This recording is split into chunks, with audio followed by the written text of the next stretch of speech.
In his 11th epistle,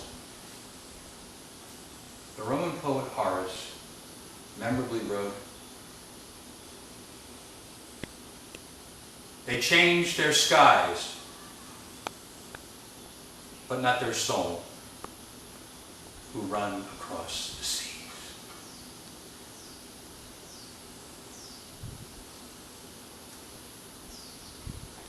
Those words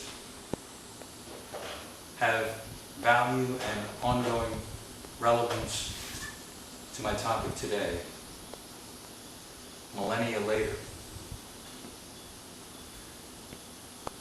Let me address the topic, learn with ease how foreign language students can profit from literary studies.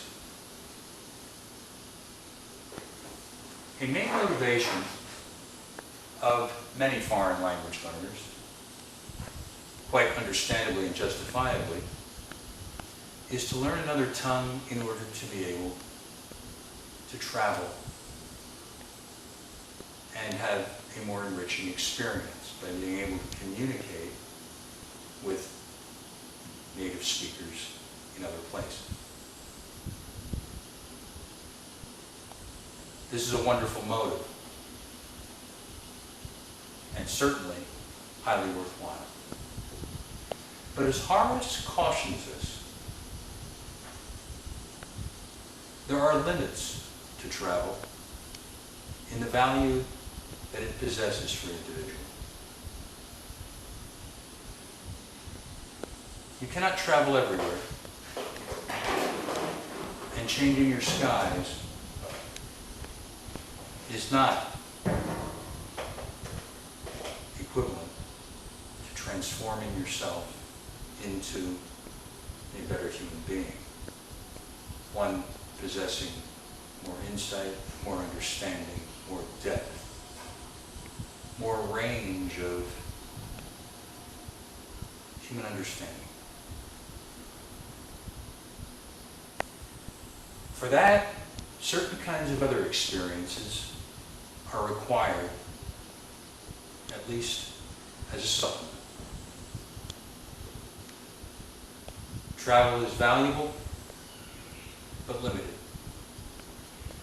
And I propose that one aspect of the curriculum that so many foreign language learners, especially as I've discovered here in Asia, often do not like or even treat with contempt. One aspect can be extraordinarily valuable, and that is literature. The problem is that travel is associated with life, with dynamism, with human interaction, whereas literature is often associated with being a bookworm, having your head buried in a library carrel, retreating from life. But what I propose to you today is not the opposition of literature against life, literature versus life, but rather literature for life, literature in support of heightened, enriched living. And for that, literary studies can be indispensable.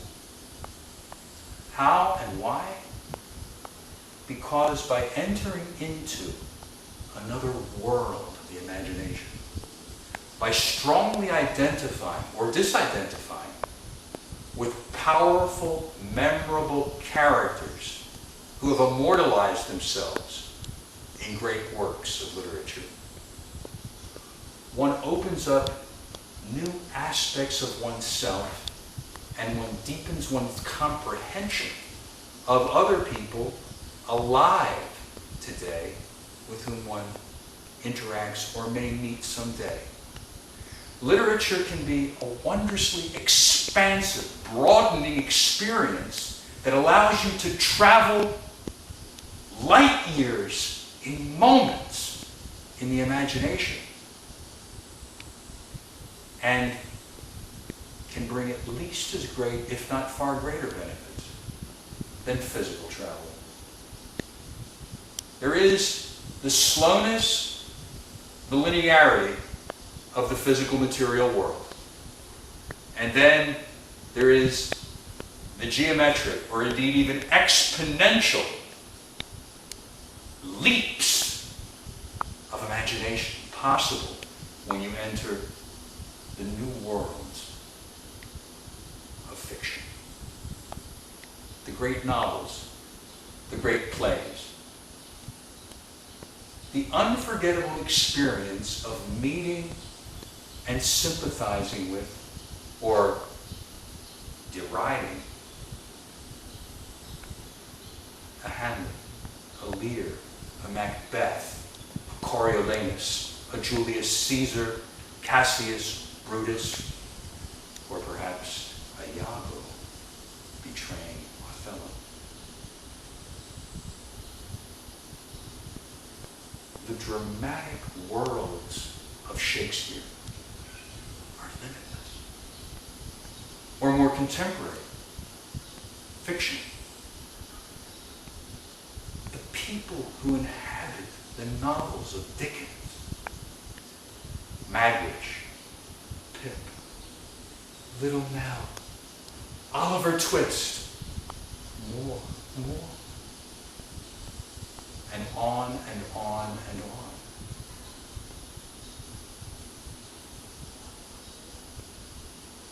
These are just two examples.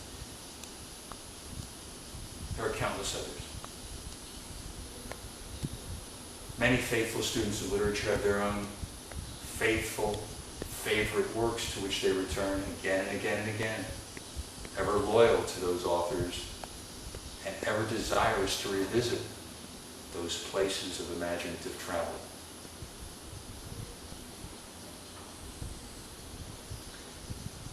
And so I propose that language learning involve not only improving your English, but rather improving your soul.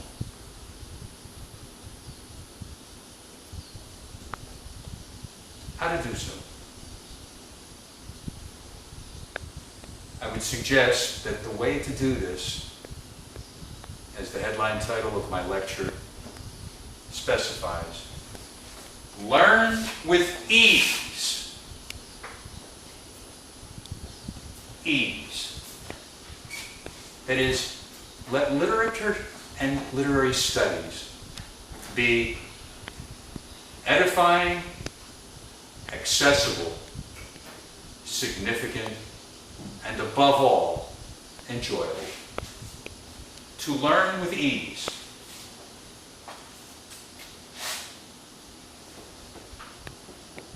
Edifying,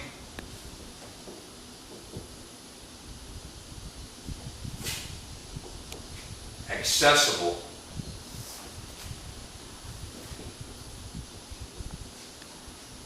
significant,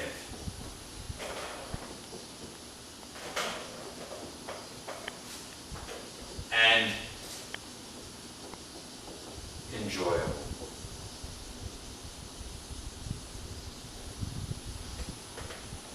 And I would even elaborate on this last and most important criterion. Let it not only be enjoyable, but entertaining. What do we mean then by learning with ease in the way that I'm describing? Edifying.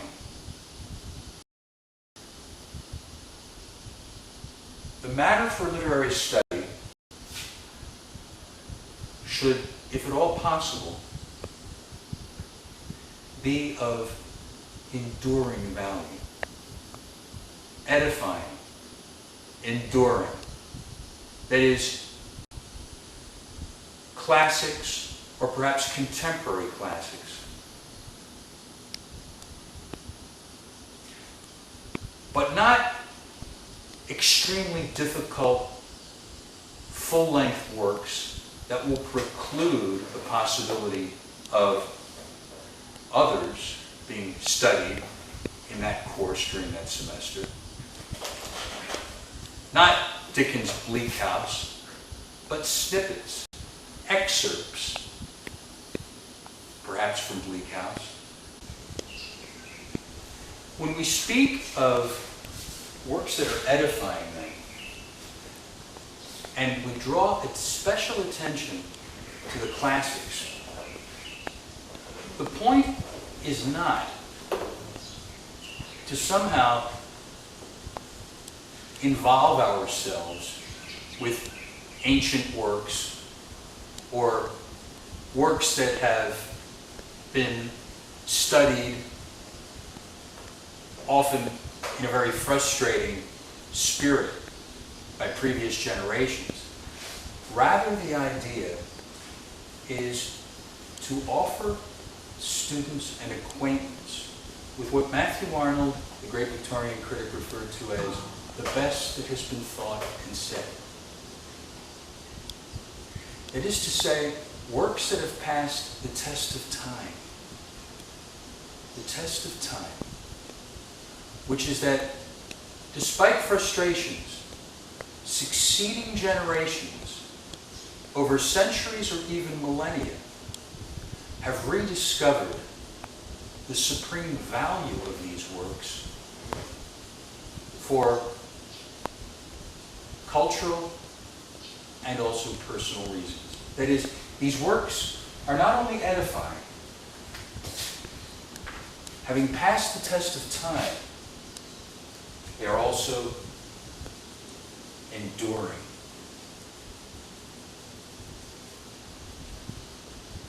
They have endured through the centuries and further. This is indisputable in the case of Homer's Odyssey, the plays of Sophocles, and on, culminating in the English tradition, of course, with Shakespeare.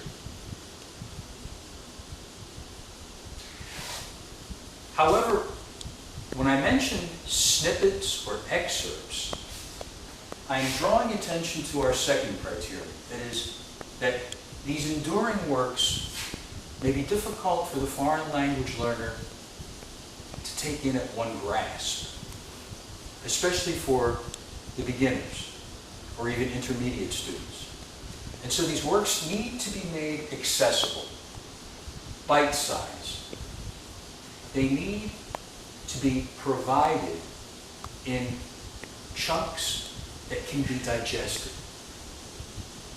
You see, because not only physically, but also culturally, intellectually, spiritually, whatever we ingest that exceeds our ability to digest causes discomfort, pain, harm. For the early language learning student, the capacity for digestion is limited, given limited knowledge of the language. And so, snippets that would be extremely important that can be explained in detail, or sufficiently simple to be digested with ease, such as the great touchstones in Arnold's word of Shakespeare's plays. A memorable soliloquy from Hamlet, or Lear, or Macbeth.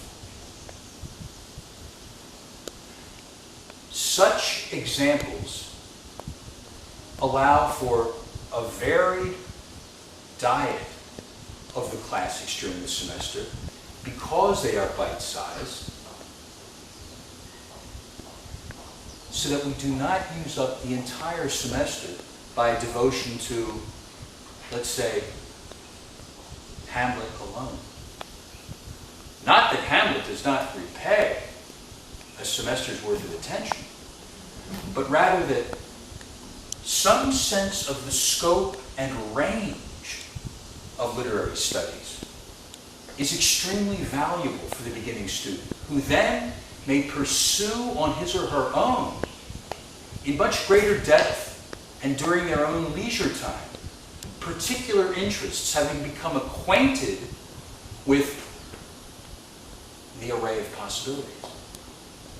This is the great value of accessibility in a dual sense. Not only is it immediately capable of digestion, but it also provides enough variety in the menu that the student then may pursue independently, on his or her own initiative,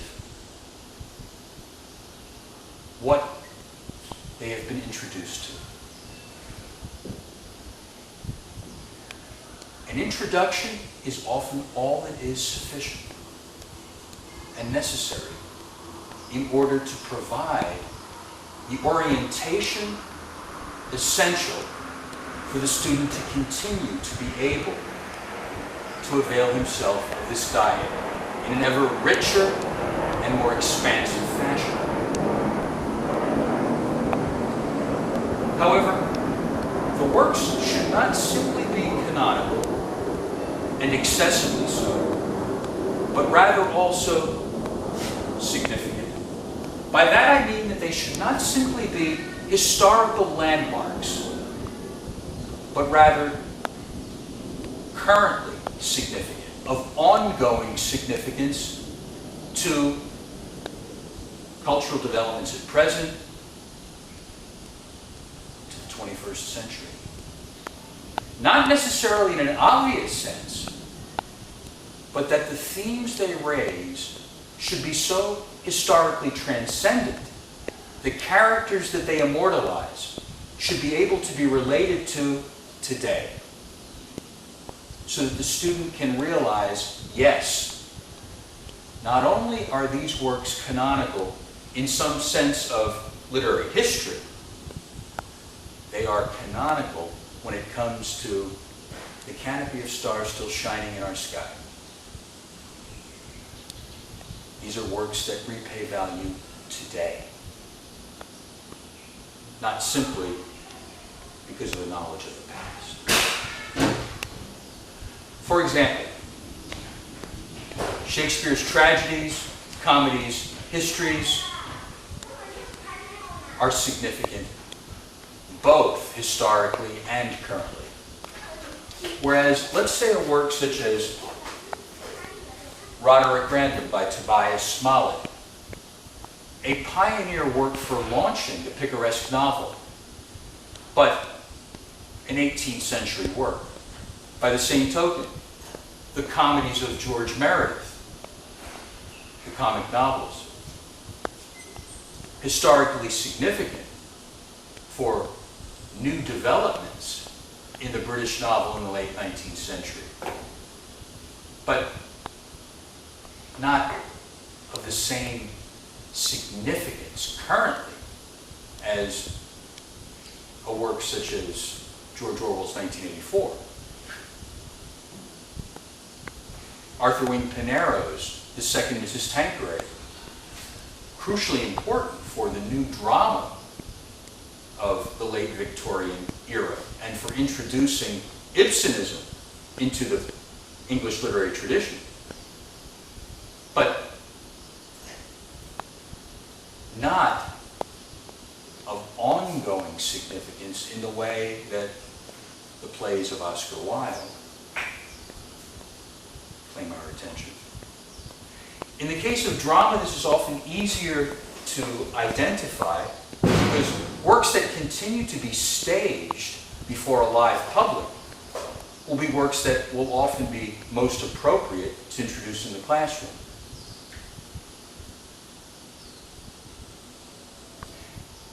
More important than all three of these criteria, however, the single indispensable criterion without which none of the other three can possibly attain their maximal value is our fourth one, that it should be enjoyable. And even, I would say, entertaining. Entertaining.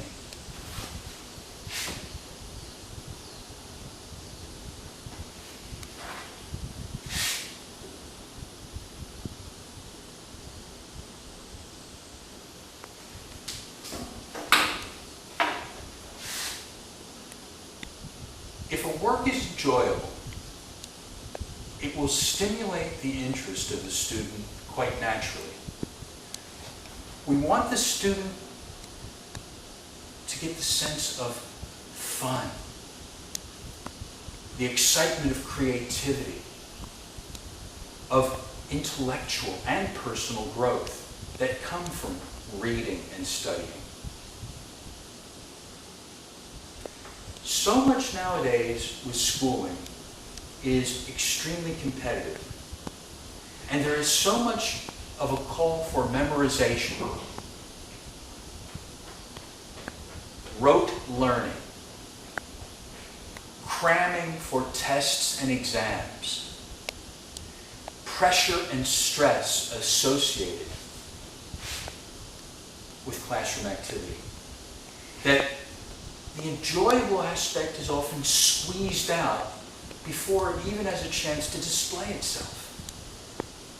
So that the idea for many students of doing any reading, especially works that would be challenging or difficult and require rereading, that is study, is unthinkable. It's just not fun. My exposure to students in Asia has further sensitized me to these realities. Obviously, pupils that stay at their school, including after-hours cram sessions until 8 or 9 o'clock in the evening, every evening, will understandably often feel burdened and heavy with duty, obligation toward learning and studying. Rather than seeing it as an enjoyable activity, they see it as somehow a cross to be borne. A heavy burden to be carried with as much dignity and determination as possible, but not with a sense of lightness and ease and joy at the prospect of opening the pages of a book and entering a new world. All this is to say then that we are trying to avoid the fate of Dorothea when she married Mr. Casaubon in Middlemarch, perhaps the greatest novel in English literature by George Eliot. Mr. Casaubon, who seemed from a distance to be a great scholar, dedicated to the vocation of learning, turned out to be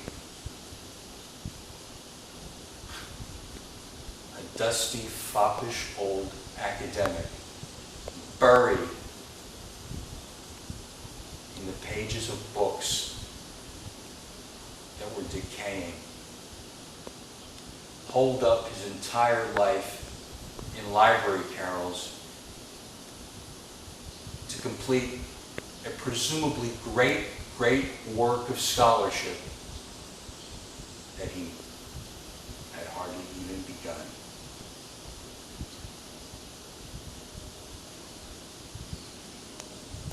The closer Dorothea got to understanding the quagmire into which Mr. Casaubon had swirled himself over the decades, the more miserable she became, because she was experiencing what so many students also experience: literature as opposed to life, literature versus life. When what we are promoting here, and our emphasis especially on what is enjoyable and entertaining in literary studies and how it can assist foreign language learning, is literature for life, literature in the service of life. Dorothea, a young person, like our young people today, has no desire to become a pedant under the yoke of old books that are dusty and irrelevant has no desire to hitch herself to a Mr. Kausaban.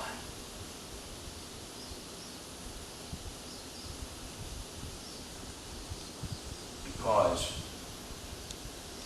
students deserve better. They deserve the chance to see that literature can serve life. And so, yes, in conclusion, honor the insight of Horace. Travel has value, but its value is limited. In some ways, the greatest traversing of the universe is accomplished effortlessly in the speed of light years through the imagination. Without the physical limitations of the sequential and the linear imposed by physical travel.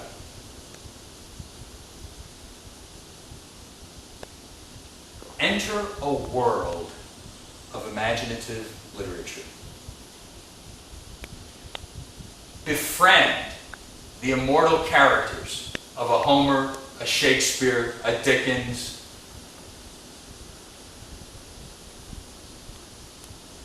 and you will learn far more than simply new vocabulary or grammar in another language. You will learn the language of love, the language of growth, the language of human potential. Literature for life. Let that be our final great lesson as we learn with ease. Thank you for your time and attention.